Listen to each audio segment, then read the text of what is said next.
daalachake ya gubeo ya osimfu balambar jaalalake na gubeo akka jorka bar ashama harka fuunee ordoftoota Fu'aad Show jalatti argamtan nageenya kiyya jaalalaaf kabaja bakka jirtan maratti isin bira haga'u jecha ayyaana gaarii ayyaanni akkam ture warri gaa'ee bakki nageenye gamanumaani Fu'aad Show isin eebbisee jira jechuudha baga warra amantaa jechuudha warra amantaa kiristaanaa fakkeenyaaf kan ayyaana kana ayyaaneffattan jechuudha ilaallatuun keessan baga itti isin geechuun barbaadanii obboleessi keessan jechuudha arrammoo waan ajaa'ibaa isiniif qabadee jira waan egaa miidiyaa raasaa jirudha egaa akkuma beekamu doktora keenya beekamaa fi Profeesar Dr.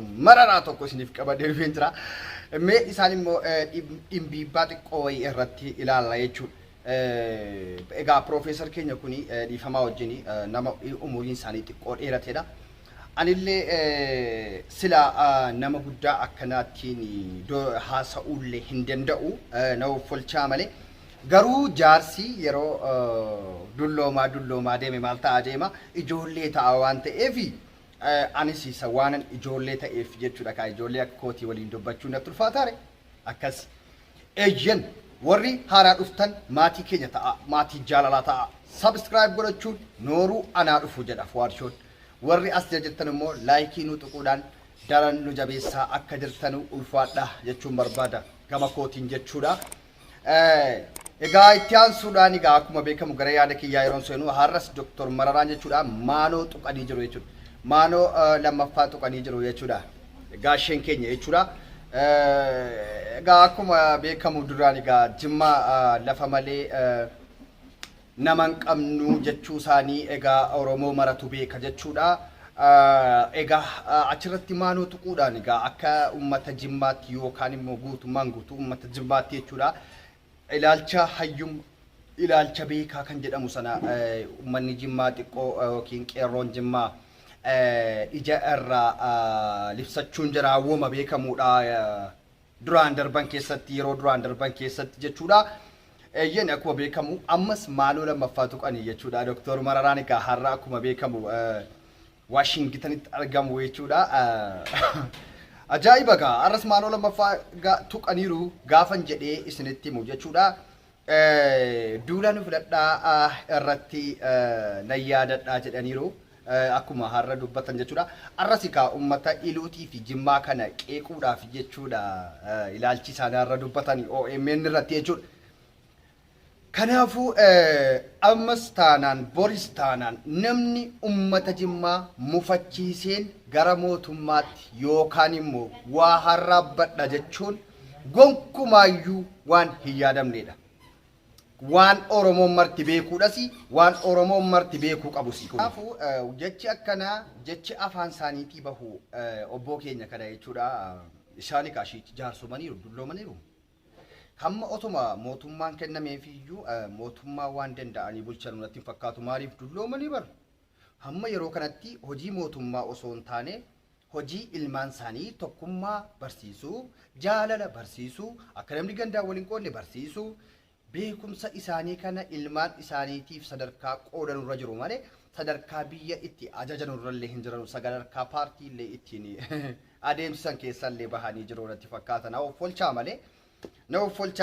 Dr. Mararaan idibeen umurii isaanii xiqqoo achi deemee jira jechuudha dulloomaniiru jaarsi yeroo dulloomaa dhaqee akka ijoolleetti dubbataa dhufa akka ijoolleetti jechuudha bal'isee yaadu kana dagataa dhufa jechuudha ilmi namaa gaafa dulloome jechuudha kuni wama jiroodha saayinsiidhaan jechuudha jaarsi waggaa 89 yeroo gahee gaddeebi'ee biyyoo haadha jechuudha ijoollee ta'a jechuudha ijoollee ta'a ilmi namaa gaafa dulloome ijoollee ta'a deema jechuudha gaafa ijoollummaas gaafa inni ijoollummaan dhalatu daa'ima turetti jechuudha namatu bira kaa'ameetu eegama ijoolleen jechuudha yookaan daa'imni gaafa dulloomee waggaa 80 darbe jaarsi maal godhama ijoolleetu bira taa'amee eegama maaliif akka inni biyyoon haaneef akka inni boolii ofirratti boolaaneef eegama maaliif ijoollee ta'aa deema jechuudha waggaa 70 booddee ilmi namaa kanaafuu egaa Dr. Mararaan hadhas ka maanoo lammaffaa tuqanii kan hin jedhe egaa kun warra ummata yeroo duudinu filadhaa deemaaf jennu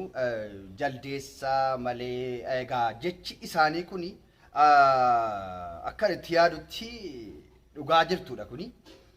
Isin as Oromoon hin jiru jaldeessa malee jechuu isaaniiti natti fakkaata. Wanti isaan yaadan natti fakkaata.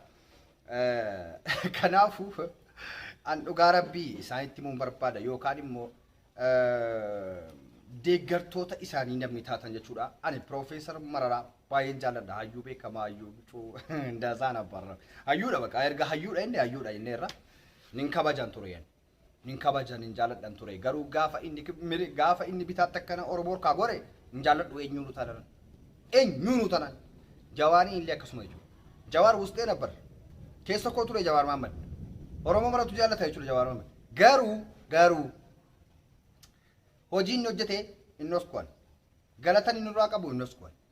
Garuu hojiin isaa sun masaraa 4 kiiloo isa seensisuu gonkuma hin danda'u. Maaliif wanti sun Oromoon fayyadu. Oromoo fayyaduuf osoo hin taane of fayyaduu jedhama gaafas. Gaafa inni faayidaa ofiitti jijjiirratu nuti harkaa miliqne jechuudha.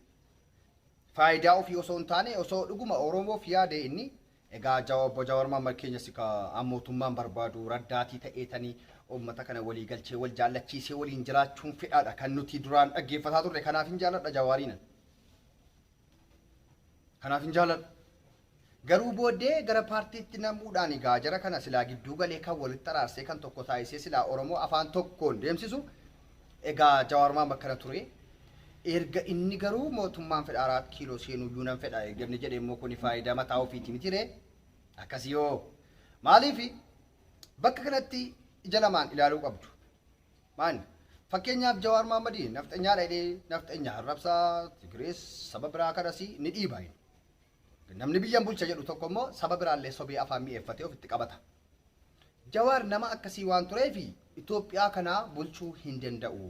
Maaliif beerii kana jaallatanii beerii kana jaallannaan namni nama filatee mootummaa nama godhatu hin jiru. Mootummaa jechuun abbaa beer saboochiiti jechuudha. Nama ija tokkoon laaluu fedha jechuudha. Mootummaa jechuudha.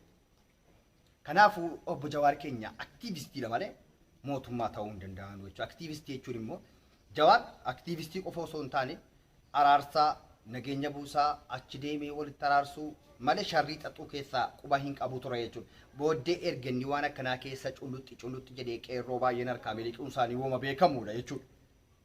Egaa Dr. Mararaan immoo har'a akkuma beekamu dooraana kanatuyyuu harkaa dhumte natti fakkaata kaa hammas kaa wooma beekamuudha kuni durumarraa kaasee jechuudha. Ummata Minisootaa kanatuyyuu baay'ee miskiina birriin jirarraa hafeetuyyuu irra dhangala'aa waan ta'eefu egaa silas kaa UN kennaaf jiraaf waan ta'eef haa kennanu achi wacii isaanii womattiin fataa jedhanu jaarsa kana booddee jaarsi taa'ee nyaachuun dirqama waan ta'eef hammuma ta'e itti kennaa fudhatanii galanu silas waa barbaacha dhufan malee maa silas Oromoodhaaf dhufan jettaniitu kun beekamaadha maa Oromoo mara beeka waan ta'eef isii kana da'uuf olchaa jechuun barbaada. Egaa har'a akkas jechuun isaanii kuni Jimmaa keessa yookaan immoo Iluu keessa Oromoon hin jiru jaldeessa jechuudha miti. Wanta jala muree isinitti himuu barbaadu maa inni beektu ummata Jimmaa tuqeen ummata Jimmaa xiqqeesseen tarkaanfadheen ce'a jechuun abjuu beektu abjuudha jechuudha. Ummanni Jimmaatiif Shawaan si qabnaan yoomuyyuu bahuu hin dandeessu. Ni tarkaanfatteetu maaf ta'a jechuudha. Fakkeenyaaf bowwaa tokko irra tarkaanfachuuf ilmi namaa yeroo miila fudhatu yoo dhaqee lafa jette malee faayidaa hin qabu. Yookaan walakkaatti tafa jechuudha. Yeroo inni akkana tarkaanfate jechuudha. Kakak godhee ummanni Jimmaa kun hudha qaba jechuudha. Maaliif sobaan tarkaanfachuu dhorkaadha akka keenyatti. Akka aadaa keenyaattis akka ummata Jimmaattis. Tokko. Iluu dabalatee Shabee dabalatee ummatumti Jimmaa guutuun inni lammataan ummata Shawaa haa fudhannu fakkeenya Shawaan amma nama sobaan sobee nu urgufu hin dhageessu jechuudha. Gaafa dhugaarratti garuu nama biraa naftu jechuudha. Namaa wajjin duutiin isin jedhama. Sirraa hafuun feetu ummanni Shawaa kun akkasii bara. Jimmas akkuma sana jechuudha. Habulu jedha Jimmaan jedha. Jimmaan maal jedha? Mammaksaan jedha kun beekamaadha. Habulu jedha Jimmaan jedha. Jimmaan buleetu xiinxalee eenyu rakkoo qaba eenyu rakkoo hin qabne waan jedhu adda baafatee ka'eetu iyyuu kun wooma beekamaadha Oromoo mara beeka jechuudha. Gaafa dhugaa irratti sibiraan hafu Jimmaan soba irratti garuu tarkaanfattee otoo lafa rajjatin hawaa irratti hafte jechuudha. Egaa duula filadhaa irratti amma fakkeenya Dr. Mararaan kaasan jechuudha. Kuni kaa hayyuudha. Hayyuun silaa kun irraa dubbachuun hin eegamu jechuudha. Dr. Mararaan kun duraanis Jimmaa lafa malee nama hin qabne waan jedhu dubbataa ture. Garuu nama akka qabnu mirkaneessineerraaf jechuudha. Mirkaneessineerraaf yeroo baay'ee Jimmaan keessa lafa malee nama hin qabnu jedhamaa ture. Nama akka qabdanu mirkaneessinee jirra jechuudha. Ragaa wajjin qeerroon Jimmaa mirkaneessee jira waan ta'eef har'a immoo jaldeessa jechuu jamartanii maal namtichuma isaa gara arsii kanatti kutee leenca ajjeesuu dhaqee ta'e malana dubbii. Dubbii masaa ta'e. Mee viidiyoo Dr. Mararaan dubbatanii walumaan dhaggeeffannee Minisootaatti dubbatanii jechuudha. Mee wal isin dhaggeeffachiise gara yaada kiyyaa seena jechuudha. Dhaggeeffadha. Nayyaada daafilannaa 2007 karaa Jimmaa fi Lubbaa Boorii jidduu kana caakkaa guddaatu jira. Lama ta'anitu wal bukkee deemu.